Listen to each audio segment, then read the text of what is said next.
Welcome back, folks. It's your boy, Editor Matt. Today is a special video because I get to relive my Vine fame. You just have to say that you're fine when you're not really fine. So with the whole quarantine thing going on right now, I thought it would be a good idea to start learning some new skills. And one thing I've always wanted to learn is Cinema 4D. I love seeing the stuff that Corridor Digital does with 3D stuff, and that would just be so cool to learn. So I thought I'd take a look across the internet to see if there's any videos on Cinema 4D. I knew some stuff from back in the day. I played with it.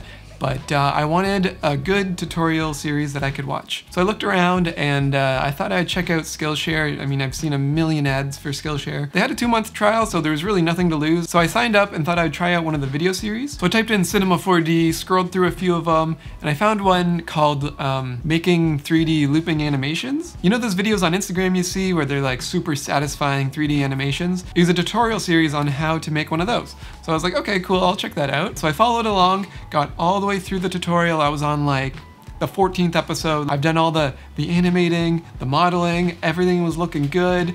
And then I changed one setting and it froze. Nothing was working. And the worst part about it is that I didn't save.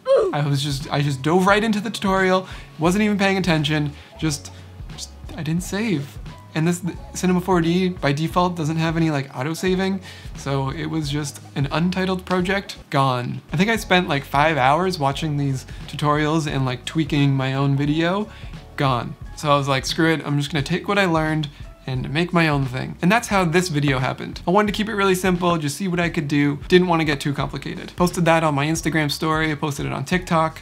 Nothing really happened, but I made a cool video. So then the next day, I thought I would try it again and do something a little bit different. So I made this video, and that's where the pendulum came in. I wanted to add another element to that. So I was feeling pretty confident. I felt like I learned enough to actually start making some videos. So I hopped on Twitch and I live streamed editing this video right here. And like the others, I posted it on my Instagram story, I posted it on Byte, I posted it on Twitter, and then I posted it on TikTok. This one though got picked up by the algorithm and actually kind of took off a little bit. I don't really go on TikTok too often, but a couple days later I opened it up and I was like, what the heck? I had like 200 follower notifications. I was like, what's going on? And then I clicked on my video.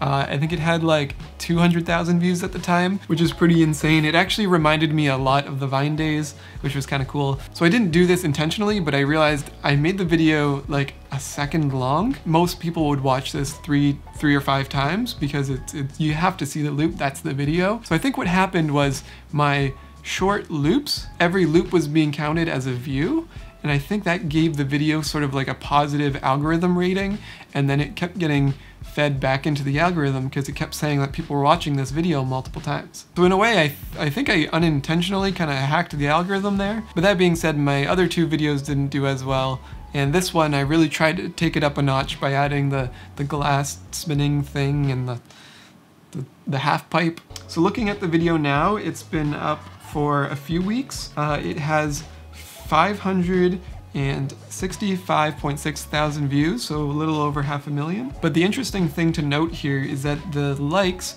are only 4.3 thousand. So by the views, it sounds like a lot of people watched this video, but in reality is probably only around 30,000, 30 to 50,000, I would assume people have seen this video. But I mean, it's way cooler to say you got 500,000 views on TikTok. So anyways, to answer the question how I got 500,000 views on TikTok, I made a short video that was loopable, that people watched multiple times, and TikTok's algorithm liked that. So I want to show you a little behind the scenes of how I made this animation. Alright, so we're here in Cinema 4D. I'm going to quickly break down how I made this. I'm not going to go into too much detail of how I did everything. I'm just going to show you layer by layer and kind of explain a little bit of detail. So first off, I wanted to animate this ball. And in order to do that, I needed a reference. So what I actually did was I created a physics ball that just drops straight down. And that allowed me to gauge how fast the ball should be dropping. And then in order for me to get the arc that I have this ball going, I actually created a half pipe that was super simple to make. It's just a rectangular cube with a cylinder in the middle, and then I subtract the 2 to create a half pipe. And once I figured that out, I was able to create the red half pipes that we see in the final video, these ones right here. And the interesting thing with these guys is that if I turn off my camera here, we can actually see that the shapes are skewed so that the ball can land on the shape. The path of the shape in its movement matches the ball's rolling. This is something that didn't really come across in the final video, but it's cool to see here. Let's hop back into our camera. Now, at this point, I was like, nice, things are looking good. I could export this and post it. But I wanted to add a little bit more anxiety to the video. Actually, that's funny. Some people find these videos really satisfying. Some people say that it gives them anxiety, but my favorite thing about these videos is that everybody feels something, and that's just really cool. I think making someone feel something in a video, whether good or bad, is what I would consider a success. So to take it up a notch, I added the glass thing. I don't really know what to call that. And the way I made that is it was just cylinders with circles on the end. And that was looking pretty good. It was time to put a background in there, which was really simple. I just did a spline and extruded it. Don't ask me why it looks so weird in that shape, but it does. That's just the way it happened. I'm only rendering the center vertical image here, so anything on the sides obviously didn't get rendered. So let's take a look at the final video again.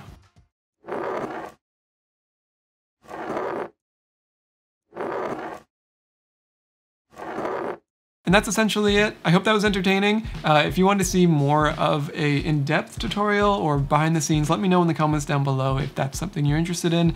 I'm just kind of throwing ideas out here on my channel, seeing what sticks. But anyways, thank you for watching this video. I hope that this was at least entertaining for you. I really enjoyed learning Cinema 4D and making some of these videos. So keep an eye out on my Instagram and other social media. I'll probably be creating more of these. But that's it for this video. Thank you so much for watching. Thanks for stopping by. I appreciate you. Have a wonderful day.